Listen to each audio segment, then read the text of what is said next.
What is up, guys? My name's the Breph, and welcome to the very first of hopefully many challenge videos. Before we head any further down this rabbit hole, let's go over some rules. Firstly, I'll only be able to use Ponyta in battle. Other Pokemon will be needed for HM use, but they'll remain fainted or in the PC as much as possible. Next, I won't be able to use any items in battle, but I will allow the use of held items, as I personally consider these to be more of a game mechanic and not item use itself. If you disagree with me, please feel free to have a go at me in the comments. I won't mind too much. Thanks to the aid of a little handy randomizer tool, I've edited my game so that Ponyta is my starter instead of Torchic. This will mean that my rival has Mudkip and later on his evolutions, just for a little bit of an added challenge. Personally, I'm writing this script as I go, so at this present moment in time I have no idea whether or not I'll actually be able to beat the game. I think it will be possible, but knowing this game like the back of my hand, I reckon I'll have to put in some serious grinding time, especially before the first and the last gyms. Straight off the bat, we decided to go for the female character and name ourselves something highly inventive like Breph. After being tricked into the back of some strange van with vague promises of candy, we get booted out in our new home, quite upset at the lack of sweet treats. After being let down for the second time in a matter of minutes by failing to see our absentee father on the telly, our mother kicks us out and tells us to go and harass the neighbours. We head upstairs and notice that no one's there. So once we had a quick glance around and realised nobody can see us, we decided it would be a good idea to touch Brendan's ball. This causes him to become a little bit panicked and ask us who we are, blah blah blah. You know the rest. From there, we head up to the top of the town and some little girl asks us to take a look as she could hear some screams. We go and investigate, and only to find Professor Birch caught in a very compromising position with a small woodland creature. We choose our Ponyta and batter the little sod before winding up back at the lab, where we nickname our horse Hot Ass, after the effects you would definitely receive if you were to try and ride her. I think now's a pretty good time to start talking about stats, and by no means is Ponyta a particularly strong Pokemon. Its highest base stat is 90 in speed, and I'm sure that'll come in useful. Although in Gen 3, Fire is a special attacking move, and Ponyta is somewhat lacking in that area. It only has a 65 base in both special attack and special defense, respectively. In terms of its move pool, I would describe it as limited. I have to wait until level 14 before we get our first fire type move, and even that's only Ember. Anyway, back to the game. From there, we head up to Route 103 to battle Brendan and promptly win the fight, gaining a whole new level thanks to the extra 69 EXP that our hot ass receives. Nice. From there, I'm sure you know the drill. Back to the lab, get the Pokedex, Brendan offers us his balls, we get accosted by our mother, who gives us the running shoes, and tells us to use them next time we get offered balls by a young man, and our journey officially begins. Nothing interesting really happens for a while, in truth. Hot Ass may be weak, but so's everything else. We sweep aside all the trainers between Old Dale and Petalburg using Tackle, as that's our only attacking move at the moment. We enter the gym and finally get to meet our dad, who only said he went to go and buy some milk. From here, we sit through the catching tutorial as Wally gets his rolls, and we head off towards Petalburg Woods. I'm not going to go over all the individual battles in the game, as that would make for a really long and exceptionally boring video, more so than this one will evidently turn out to be. It's needless to say that nobody really posed a challenge for us yet. We made our way through the woods and encountered the first Team Aquagrunt. With his low-level Poochyena, it was an easy enough victory. We head into Rustborough, and I decide it's not even worth my time to change the gym yet, as I'm only level 11. So I head up through the city and defeat all the available trainers on Route 116. After a short grind, I'm level 16 and decide to challenge Roxanne. 10 points to whoever guesses how that went. My hot ass got completely destroyed. Over and over and over. Geodude is a high defense Pokemon, and with it being resistant to normal, I decided my strategy was to use Ember, a special attacking move.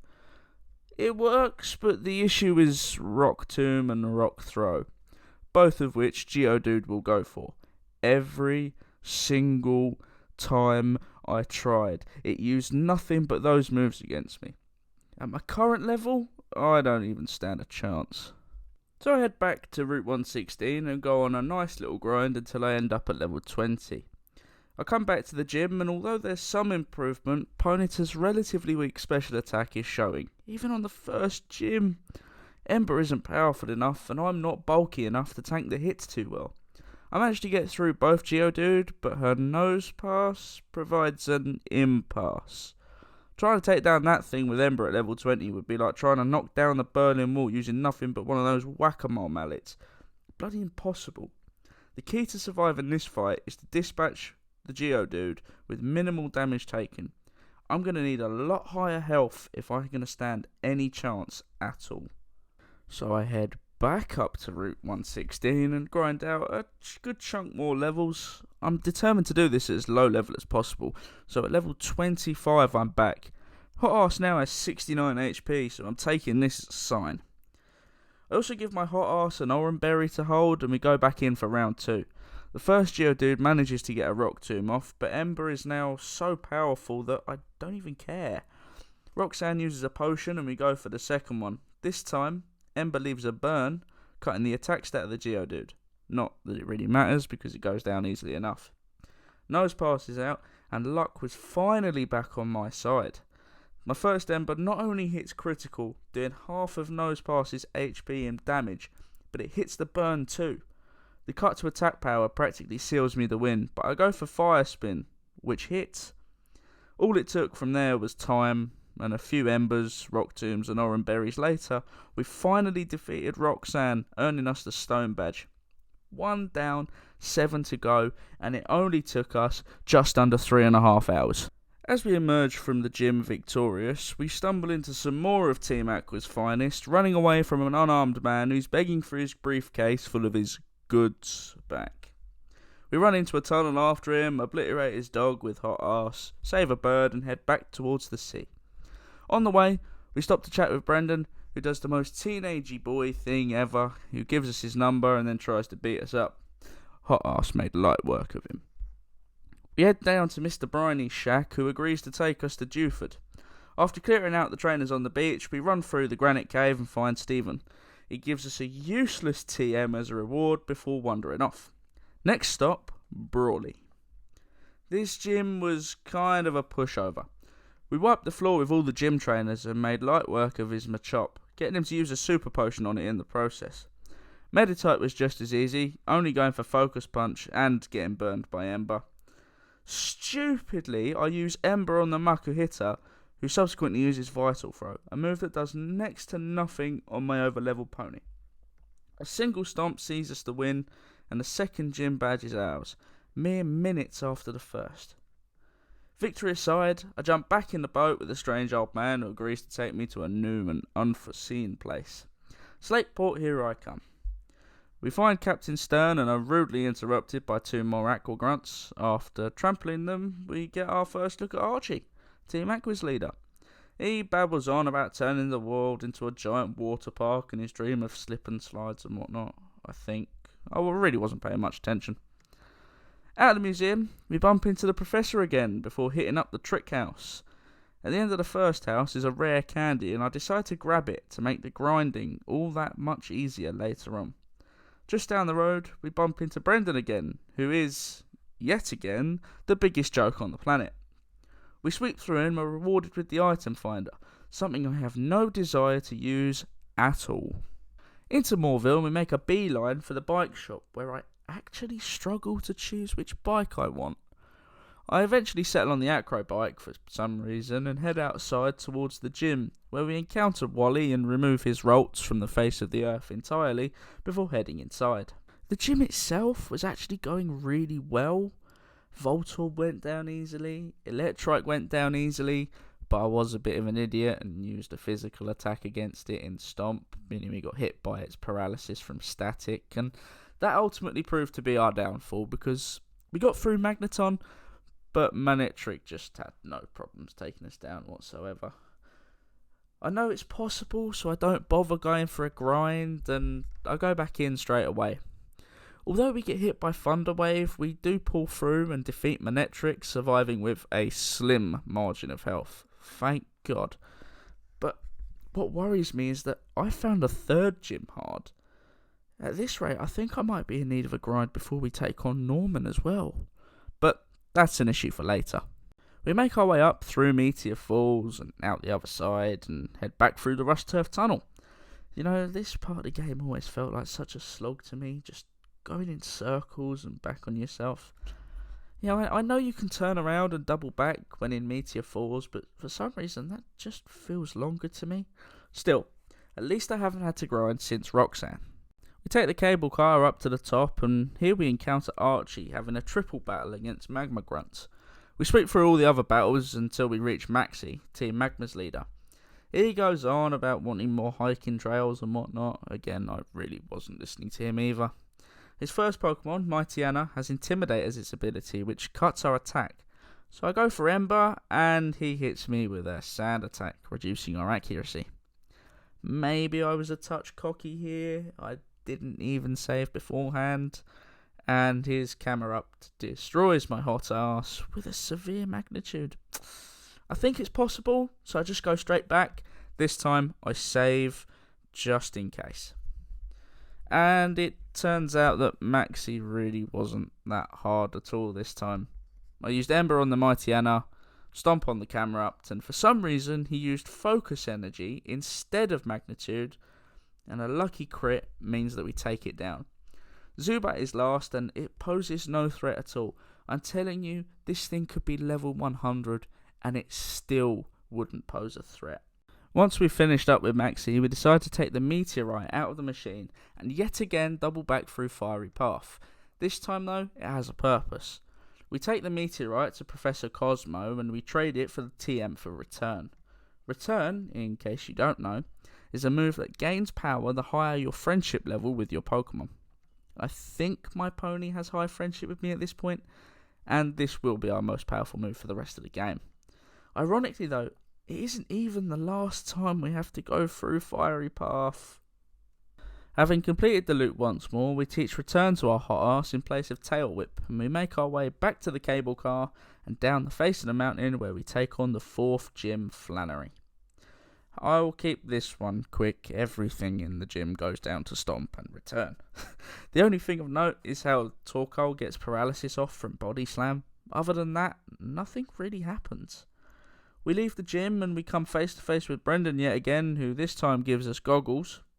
We use them to progress through the Mirage Tower and grab a fossil. From here we head straight to the 5th gym, Norman. Finally, the time has come for us to beat the father who abandoned us. Hot Ass is level 44 and holding an Everstone, which is a held item that prevents a Pokemon from evolving. I think I'll be strong enough to sweep through the gym. I hope. Anyway, there's not really a good grinding spot available to us at the moment, besides the desert, and that's a long way from the gym. After we beat Norman, we'll get access to a new item that will make my life easier. I'll need to be wary to cancel the evolution every time I level up until I can afford to buy Flamethrower from the game corner. Norman's gym was a good one actually. Spinder got one shot thanks to the power of Hot Ass's Return. Vigoroth took a little more power and Linoon was a joke. Now, Slacking has a habit of going for counter, a nasty move capable of taking me out in one shot if I'm not lucky. Instead of worrying about that, I use Bounce and take him out without taking a single hit from it. After some strange man comes in and kidnaps us right in front of our father's eyes, we awaken Wally's house. His dad says thanks for us doing something with his son and gives us the HM for Surf. We leave the house shaken and unable to remember what happened before that chat, and we decide to go home. Our mother recognises that we beat our father and rewards us with the Amulet Coin, a held item that doubles the money received from a battle. We give it to Hot Arse instead of the Everstone and surf our way over to Moorville, destroying every trainer in the way because we need their money. As it turns out though, we didn't actually need their money. We had more than enough in the bank to purchase Flamethrower, which I do and immediately add it in place of Ember. From here, we go straight back up to Fiery Path, my favourite place on the planet. And from here, we grab the TM for Toxic. This completes our Hot Arse's moveset for the game, and yeah, I told you it was limited. We head across to the east of Moorville and surf on the water, where we bump into Stephen again, who completely wastes our time with something or another. From here, we tackle the Weather Institute, and, well, Hot Ass is over-leveled. It's a clean sweep. It's pretty easy.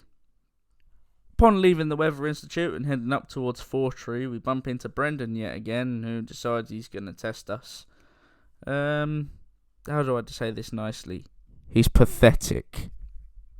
Lombre hits a fake out, which flinches us but goes down to a single return. Next out is Slugma, also taking one return. And Marshtomp is out last, who also only takes a single return. Brendan is a massive joke by now. We don't even need to worry about him again. His highest Pokemon is level 31. We're 53. And we haven't even been on a major grind since Roxanne. We cut through Fortree City and we meet Stephen on a bridge this time, who gives us the Devon Scope after a small fight with a Kecleon. This grants us access to our 6th gym, Winona's Flying type gym. Getting to Winona is easy. All you have to do is go through some weird door things and battle a few trainers, and none of that really takes much effort for our little flame horse. Winona herself is also a massive joke. I'll be honest, I never expected our little Ponyta to be this overpowered, even at the level advantage we have. All of her Pokemon go down to one hit, except for Altaria, who gets a Dragon Dance off. Not that it really makes a difference, as we've swept her entire team without taking a single point of damage. Our next stop is the rival battle in Lilycove. Brendan sends out his Tropius first, an easy fight thanks to Flamethrower. Slugma and Marshtomp prove to be no threat with a single return each, and they've bitten the dust. Finally, Ludicolo, who goes down with Bounce.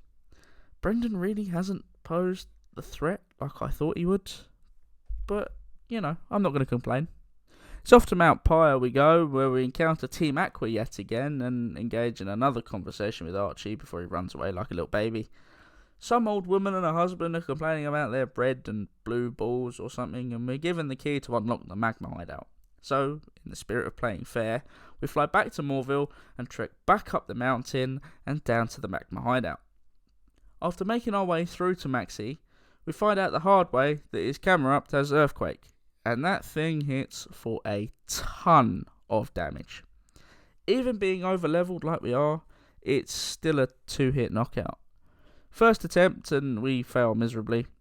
I deal enough damage that I know it's possible, so I reset and go again.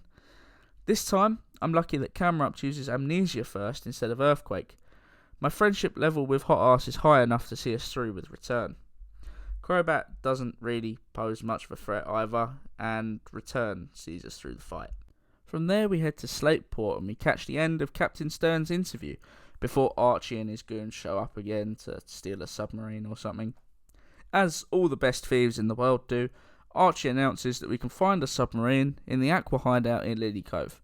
It's almost like the game needs to signpost us where to go. I am a massive idiot and I forgot to record footage of the Aqua Hideout. But believe me when I say, like the majority of the game up to this point, it was a cakewalk. However, now the real test begins. Because if there was ever a gym I should be scared of, it's this one. The problem with Tate and Liza calling themselves the Psychic Gym is that they also have other types with them. So I'm essentially facing 2 rock Pokemon again at the same time this time. Great. My first attempt at this was actually one of my luckiest. Claydol went down to a single Flamethrower, which eliminated a significant problem right off the bat. My HM Slave got targeted by Psychic, which allowed me to get a Toxic off on Solrock. This was the Pokemon I was afraid of the most, because historically it's the one that goes for the most attacks. Thankfully, it uses Sunny Day, which only boosted the power of my Flamethrower, which helped me take down Xatu in one hit. Unfortunately, I got hit by one too many Psychics from Lunatone, and I go down. It had red health, so I thought this would be possible without a grind. And I was wrong. Very, very badly wrong, it turns out. I soon realised after that if I was to stand any chance at all, I either needed a critical hit flamethrower or a burn, and neither were coming particularly easily. So I got bored of attempts and I decided to pop 3 rare candies, taking our level up to a respectable 68. Unfortunately, I'm still not strong enough to tackle this gym. And so begins our second major grind. This whole saga took way too long, considering it was 2 AM and I told myself I wasn't sleeping until this gym was beaten. I came back at level 75 and even then, I still couldn't win. It was close though, so I decided to go and bash out a couple more levels before coming back once more. This time around, Claydol and Jartu were non-issues. Solrock set up a sunny day and Lunatone saw its end shortly after. I managed to get Solrock down into Hyper Potion range and I anticipated this by going for Toxic. Once it hit, I knew I'd finally done it. All it was a case of getting it down into Potion range each time to stall out and wait for Toxic to do its job. Eventually, after literally hours of grinding and trying, we finally get to claim our 7th badge. The next day, and after one of the most relieving sleeps I've ever had, we leave the gym and head towards the Space Centre. We turn the corner and see Stephen engaged with Maxie and an admin, where the plan to blow up the volcano with jet fuel sends Stephen flying with shock. Literally. Talk about overreacting. Look how far back he went. Anyway, we decide to go into battle with Stephen and only select our hot ass, while he puts forward 3 Pokemon. Arguably, the right thing to do would be to flamethrower all of Stephen's Pokemon to death before, but I've just come out of a double battle and I do not feel like doing that again. This is one of the coolest battles in the whole game, if you ask me. So I decide to savour the experience and target Maxie's stronger Pokemon first before easily dispatching of the rest. From there, I head to Stephen's house and collect the HM for Dive and teach it to our water slave. Before heading to the underwater cavern place to watch the events unfold there, I dive and surface in Setopolis. This will make my life so much easier, and it's something I've done religiously in these games since I was about 8 years old and had the mental capacity to figure out how much time it actually saved. From Setopolis, we head straight to the seafloor cavern and pass through all of the puzzles there, beating Aquagrunts on the way. The first of them has a level 34 Poochyena, so you already know it's going to be easy.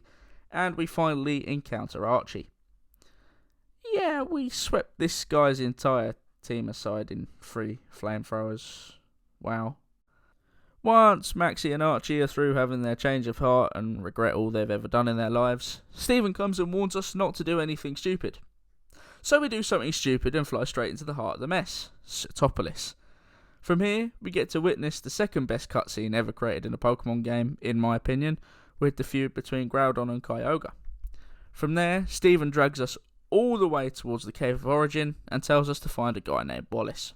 We traverse the Cave of Origin and find Wallace at the base, who we tell to go to the Sky Pillar to wake Rayquaza. We make our way there and Wallace does pretty much nothing apart from open the door and tells us, a child, to go and risk our lives by waking a 3rd super ancient Pokemon at the top of a giant tower. We traverse up there to the top floor where we stand before the sleeping dragon. He smells flesh and opens his mouth before shouting at us to get out of his swamp and flying away. Back in Setopolis once more and, well, just watch.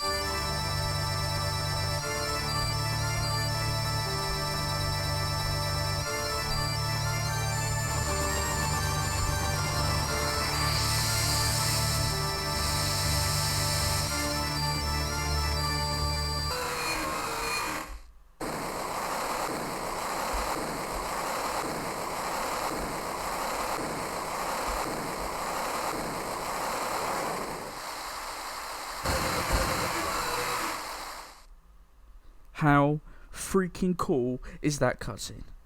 That is the single greatest cutscene made in any of the Pokemon games, hands down, in my opinion, full stop. Juan is up next, and he uses water Pokemon. Juan kicks off with his Love Disc and Celio, who both go down to 1 return, as do his Whiscash and Crawdaunt. His Kingdra survives and knocks into potion range. Next time round, I go for the Toxic and return strategy, winning me my 8th and final gym badge. Only Victory Road and the Elite Four stand between me and the champion.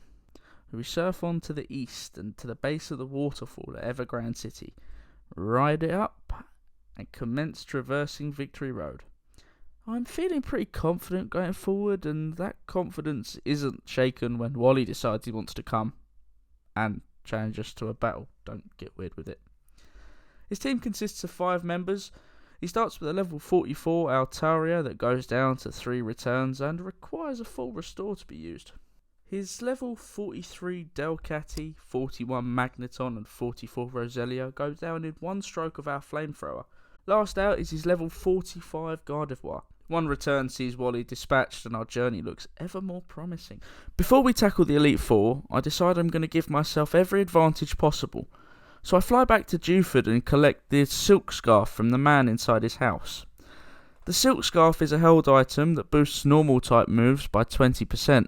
With this item now equipped to my hot ass, I'm finally feeling confident that we can take on the Elite Four. And so it begins. First up, Sidney, the Dark type user. Fortunately for us, 2 of his Pokemon also have the Grass typing, so it should be easy enough. His first Pokemon, Mightyena, goes down to a single flamethrower. We hit Absol with a bounce, but it doesn't do enough and knocks him down into berry eating range. Still, we dispatch it, and out comes the one Pokemon I forgot about, Crawdaunt. He hits us with a Surf for a decent chunk of damage, but ultimately goes down to return.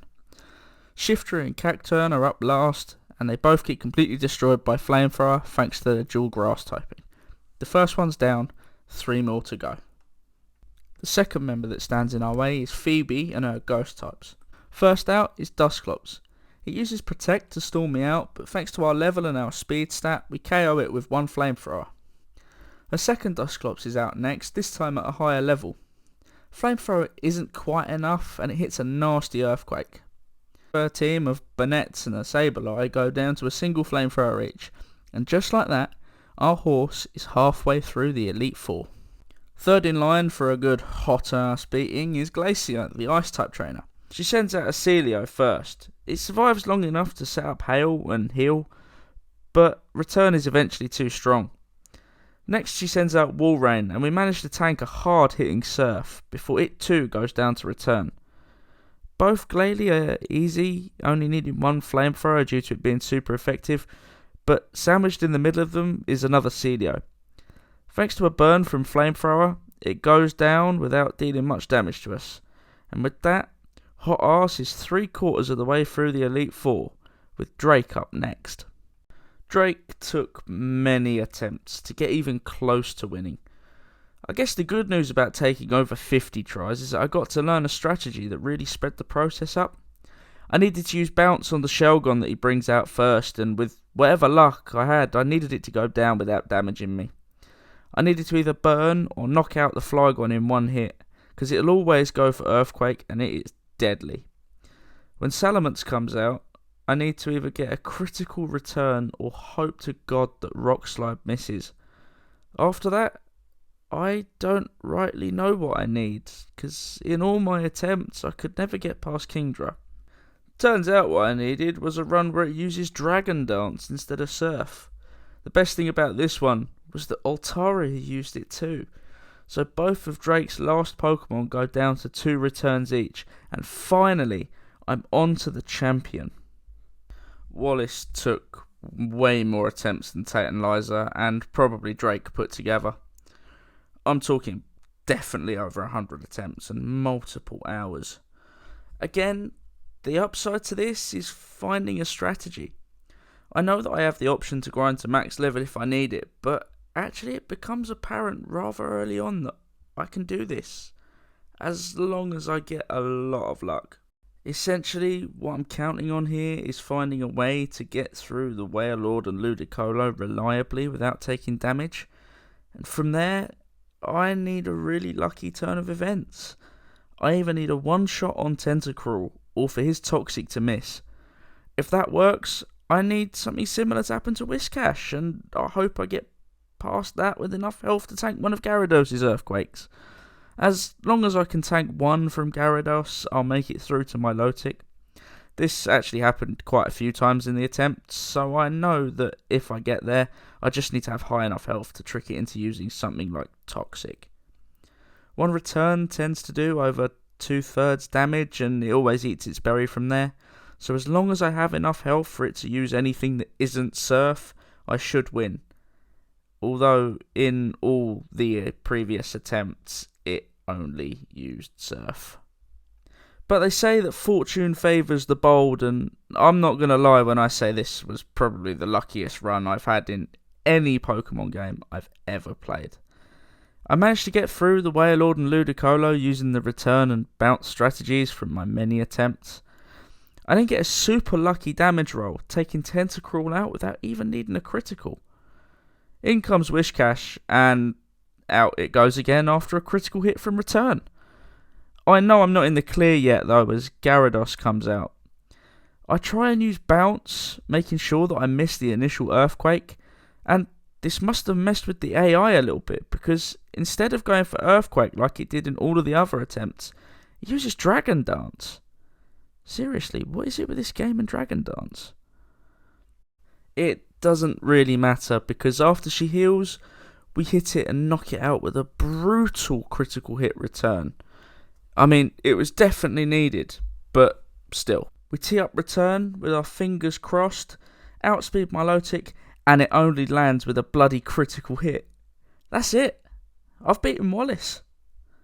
Finally, after all those tries and a ridiculous amount of luck, my hot ass has finally won the Pokemon League.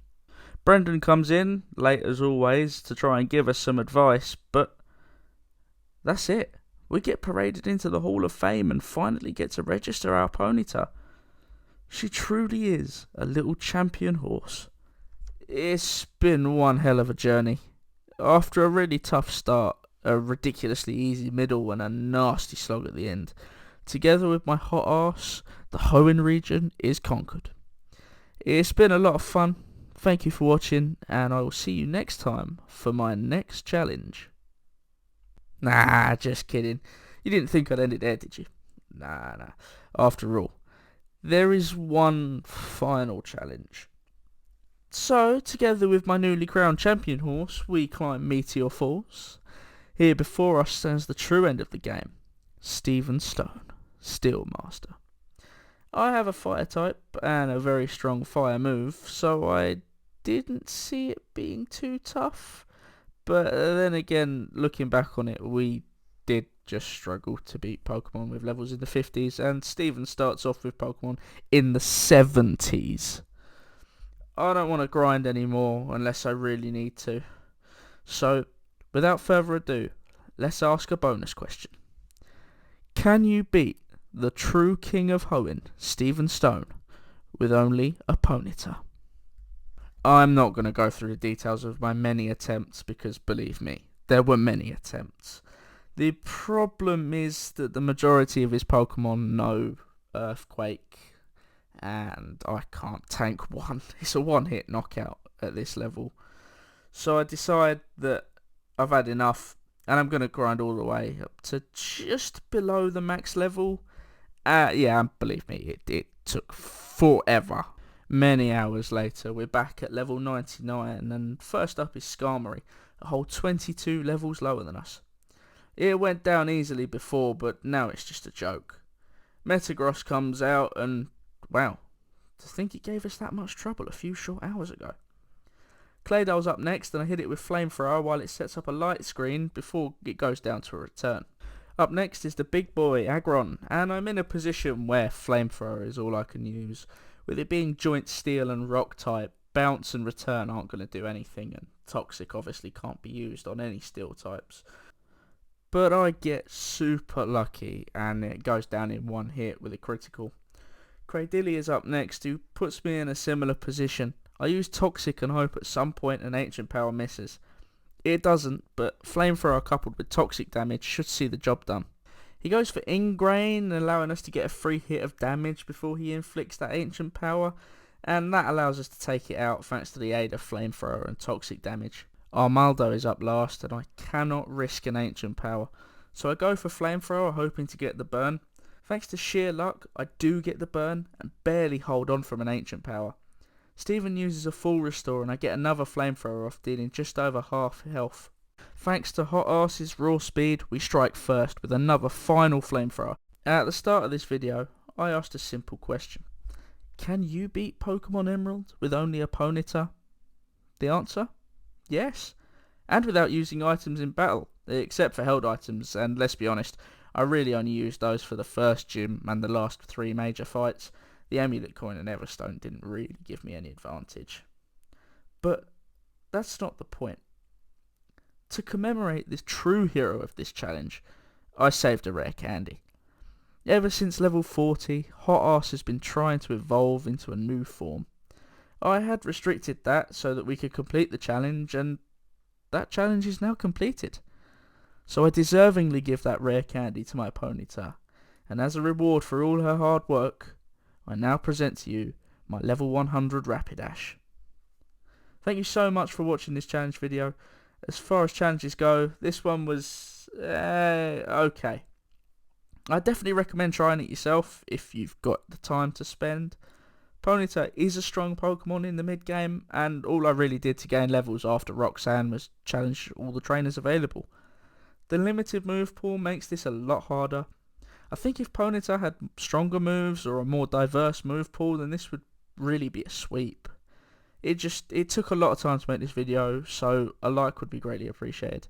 And please, join me next time when I ask the question, can you beat Pokemon Fire Red with only a single Umbreon? Have a great day, and I'll see you in the next one.